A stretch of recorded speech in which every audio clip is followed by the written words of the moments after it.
sing. Off into the woods. Chapter 2. The Fox, the Eagle, and the Bear.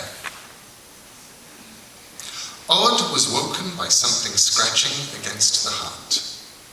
He pulled himself up to his feet, thought briefly about tales of trolls and monsters, hoped that it wasn't a bear, then opened the door. It was daylight outside, which meant it was late in the morning, and a fox was staring up at him insolently from the snow. Its muzzle was narrow, its ears were pricked and sharp, and its expression was calculating and sly. When it saw that Odd was watching, it jumped into the air as if it were trying to show off, and retreated a little way, and then stopped. It was red-orange, like flame, and it took a dancing step or two towards Odd, and turned away, then looked back at Odd as if it were inviting him to follow. It was, Odd concluded, an animal with a plan. He had no plans, other than a general determination never to return to the village, and it was not every day that you got to follow a fox. So he did. It moved like a flame, always ahead of him. If Odd slowed down, if the terrain was too difficult, if the boy got tired, then the fox would simply wait patiently at the top of the nearest rise until Odd was ready, and then its tail would go up and it would flicker forward into the snow. Odd pressed on. There was a bird circling high overhead, a hawk, Odd thought, and then it landed in a dead tree, and he realized how big it was and knew it was an eagle. Its head was cocked oddly to one side, and Odd was convinced it was watching him.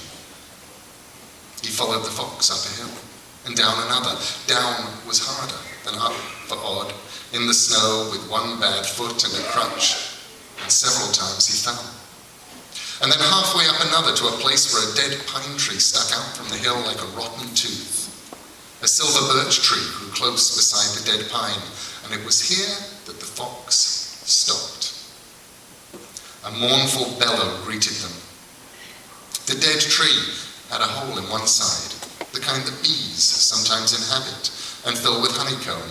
The people in Odd's village would make the honey into the alcoholic mead they drank to celebrate the safe return of their Vikings and the midwinter and any other excuse they needed to celebrate. An enormous brown bear had its front paw caught in the hollow of the pine tree. Odd smiled grimly. It was obvious what had happened. In order to get at the pine tree hollow, the bear had leaned its weight against the birch tree, bending it down and moving it out of the way.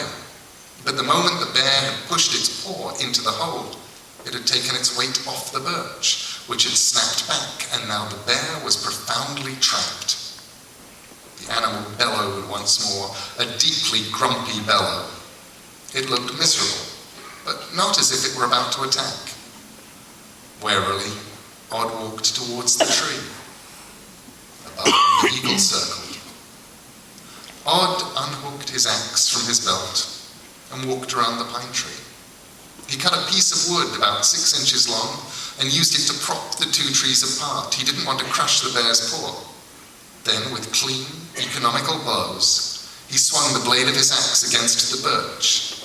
The wood was hard, but he kept swinging, and he had soon come close to cutting it through. Odd looked at the bear. The bear looked at Odd with big brown eyes. Odd spoke aloud. "I can't run," he said to the bear. "So if you want to eat me, you'll find me easy prey. But I should have worried about that before, shouldn't I? Too late now." He took a deep breath and swung the axe one last time. The birch tree tipped and fell away from the bear, who blinked and pulled its paw from the hollow in the pine tree. The paw was dripping with honey. The bear licked its paw with a startlingly pink tongue. Odd, who was hungry, picked a lump of honeycomb from the edge of the hole and ate it, wax and all. The honey oozed down his throat and made him cough. The bear made a snuffling noise.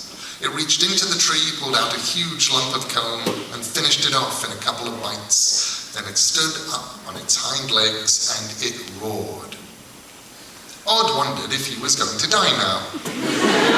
If the honey had just been an appetizer.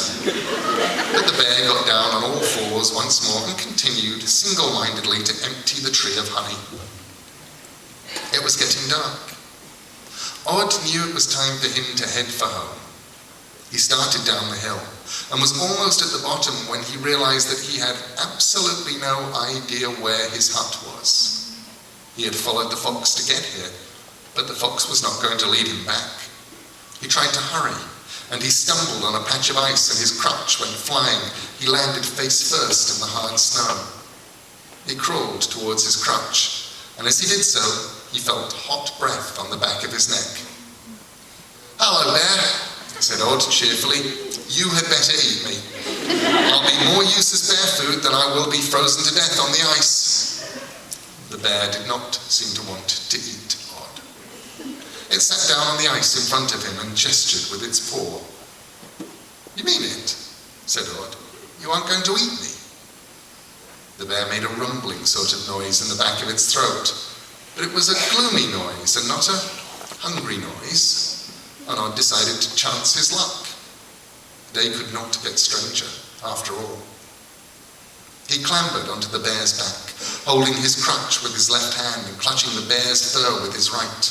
The bear stood up slowly, making sure the boy was on, and set off at a fast lope through the twilight. As the bear sped up, the cold went through Odd's clothes and chilled him to the bone. The fox dashed ahead of them, the eagle flew above them, and Odd thought crazily, happily, "I'm just like one of the brave lords in my mother's ballads, only without the horse, the dog, and the falcon."